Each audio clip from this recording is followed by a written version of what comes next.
جو شوگر کے مریضوں کو بہت متاثر کرتا ہے، یہ ہے ڈائیابیٹک ریٹینوپیتھی۔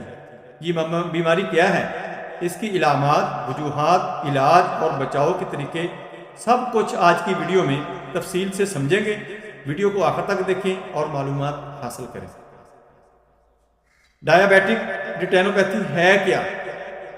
ڈائیابیٹک ریٹینوپیتھی ایک آنکھوں کی بیماری ہے جو شوگر کے مریضوں میں عام ہوتی ہے۔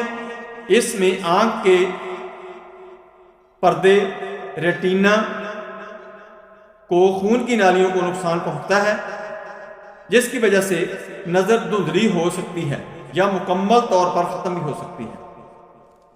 اس بیماری میں آنکھ کا جو پردہ ہوتا ہے،